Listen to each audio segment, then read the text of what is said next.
मैं Avinash Shukla rapid news में आपका स्वागत करता हूँ। 1 फरवरी 2022 को हमारी वित्त मंत्री निर्मला सीतारमण ने एक बजट पेश किया। इसको आइए हम जानते हैं विस्तार से। बजट 2022 निर्मला सीतारमण। वित्त मंत्री निर्मला सीतारमण ने मंगलवार को मोदी सरकार के दूसरे कार्यकाल का चौथा आम बजट पेश किया।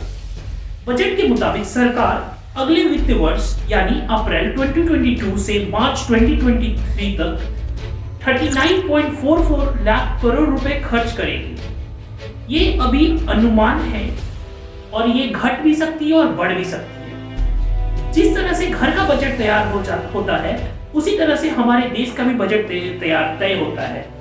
बजट और कुछ नहीं बल्कि सरकार की कमाई का खर्च का ब्यौरा है।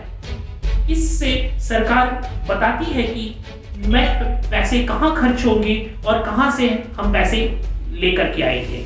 आइए मैं आपको बताता हूं निर्मला सीतारमण जी ने ऐसा क्या बजट पेश किया और किन किन बातों पे अमल की जाएगी। इसको हमारे सहयोगी प्रशांत रंजन के द्वारा जानते हैं। हमारे अविनाश शुक्ला जी ने बताया है कि हमारे देश का बजट जारी किया गया है 2022 और 2023 का। चलिए कुछ जानते हैं कुछ बातें, जैसे कि क्रिप्टो करेंसी पे 30% का टैक्स लगाया गया है। जी हाँ, हमारे देश में क्रिप्टो करेंसी बहुत आगे निकल रही है, जैसा कि हमारे युवा इसको यूज कर रहे हैं इस प्लेटफॉर्म को। वहीं हमारी सरकार ने इस चीज़ों पे 30% का टैक्स लगाने का निर्णय लिया है। आने वाले टाइम में इस पे 30% की टैक्स लगेगी।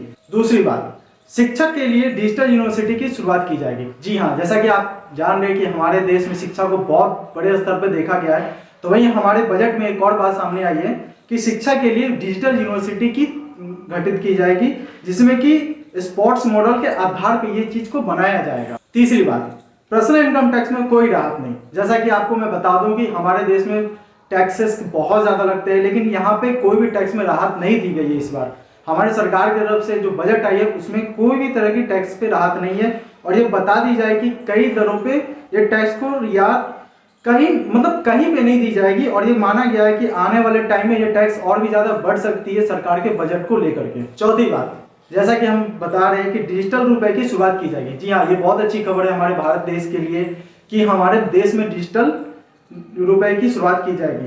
वित्त मंत्री ने बात कही है कि हमारे आने वाले, उन्होंने ऐसा ऐलान किया, बहुत अच्छी बातें ये कही है। उन्होंने कहा है कि रिजर्व बैंक द्वारा डिजिटल रुपए की शुरुआत की जाएगी देश में। ठीक है, ऐसा माना जाता है कि हमारे आने वाले टाइम में कि पैसे रुपए, जैसे कि आप कहते हैं कि नोटों की आने वाले टाइम में कम खपत होगी और डिजिटल लोग ज्यादा होगी। जैसे कि हमारे प्रधानमंत्री जी ने भी कहा है कि डिजिटल योजना चला रहे हैं, और इसके कारण बहुत ही ज्यादा हम कह सकते हैं कि हमारा देश बहुत आगे इन चीजों में बढ़ जाएगा, और हमारा देश डिजिटल कहीं ना कहीं होते जा रहा है, और ये बहुत अच्छी स्कीम है कि हमारा देश डिजिटल की तरफ बढ़ता जा रहा है।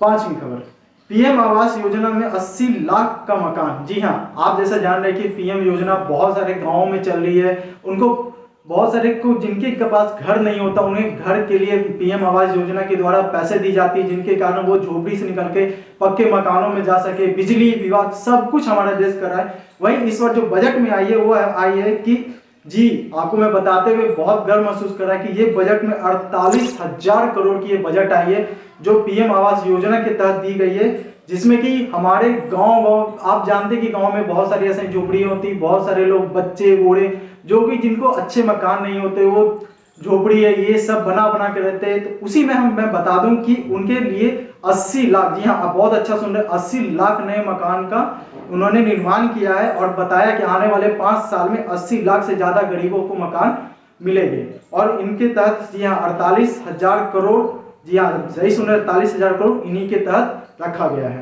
जी हाँ, PLI स्कीम में 60 लाख की नई नौकरी का संभावना है। जी हाँ, जैसा कि आप जान रहे कि हमारे देश में युवाओं को नौकरी की कमी है, जैसा कि सब बोलते हैं, वैसे ही ये योजना में आई 60 लाख नई नौकरी। जी हाँ, आप सही सुन रहे हैं कि आने वाले 5 साल में 60 लाख से ज्यादा की नौकरी देने की सरकार ने वादा किया है, और इसमें बताया गया है कि सरकारी नौकरी 60 लाख से ज्यादा लोगों को दी जाएगी। और वहीं पे इनमें बहुत सारी ऐसी नौकरियां होगी, 30 लाख करोड़, जी हाँ आप सही सुने, 30 लाख करोड़ की प्रोडक्शन की उम्मीद भी की जा रही है हमारे भारत सरकार के द्वारा। जैसा कि आपने हमारे सहयोगी अविनाश शुक्ला के साथ जाना कि हमारे देश के बजट के बारे में कि कैसे कैसी बजट आई है और किन पे अमल की जाएगी, सो कि हमारे साथ आप बने रहिए, हमारे चैनल को सब्सक्राइब कीजिए, लाइक कीजिए, शेयर कीजिए और कमेंट में ये बात जरूर बताइए कि आपको क्या अच्छा लगा इस बजट में और क्या नहीं लगा। तो हम आपकी बातों को अपने न्यूज़ के द्वारा आप तक पहुंचाएंगे और सभी देशवासियों तक पहुंचाएंगे कि आम जनता का क्या कहना है इस बजट पे। धन्यवाद।